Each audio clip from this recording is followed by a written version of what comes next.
Ce n'est pas vraiment une nouvelle. Le président américain avait averti dès son arrivée à la Maison-Blanche le multilatéralisme, cet ensemble de règles décidées ensemble pour régler des problèmes communs, il n'en voulait pas.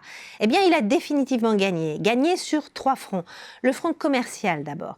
L'OMC, l'Organisation mondiale du commerce, est en coma cérébral depuis la mi-décembre.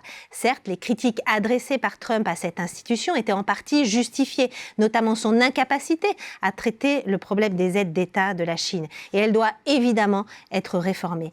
Mais Donald Trump a paralysé l'institution. Comment ? En s'attaquant à l'organe de règlement des différends. C'est le système d'appel de l'OMC, véritable clé de voûte du système, et qui a la délicate mission d'arbitrer les contentieux entre les États. Les États-Unis ont systématiquement mis leur veto au remplacement des juges en fin de mandat qui siègent dans cet organe. Or, l'ORD a enregistré le 11 décembre 2 nouveaux départs, ne laissant plus qu'un seul juge en poste alors qu'il en faut minimum 3 pour statuer. Trump a gagné aussi sur le front fiscal. Les travaux portant sur une fiscalité internationale sous l'égide de l'OCDE avaient plutôt bien avancé.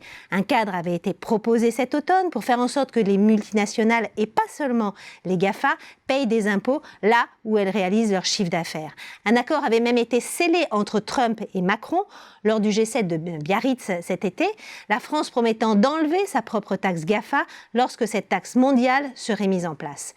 Les négociations devaient entrer dans leur phase finale en 2020 pour une application en 2022. Hélas, début décembre, Trump a fait volte-face, menaçant même la France de surtaxe douanière de 100% sur quelques 2,6 milliards d'euros de produits en rétorsion de cette fameuse taxe GAFA française.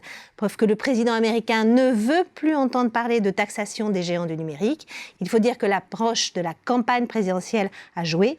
Impossible en effet pour Trump de braquer la plupart des grandes entreprises américaines en soutenant le projet de l'OCDE, des grandes entreprises qui sont traditionnellement de généreuses donatrices pour la campagne présidentielle. Il a gagné aussi sur le front climatique, en sortant dès le début de son mandat de l'accord de Paris. Il a rendu les négociations sur le climat très difficiles, puisque sans les États-Unis, c'est un des plus gros émetteurs de CO2 de la planète qui se met hors jeu. Il n'y a qu'à voir l'accord à minima signé lors de la dernière COP25 pour mesurer la faiblesse des avancées. Évidemment, on pourrait déplorer cette triple victoire américaine. Elle laisse cependant le champ libre à l'Europe pour reprendre la main sur ces 3 sujets. C'est tout le challenge de la nouvelle commission von der Leyen.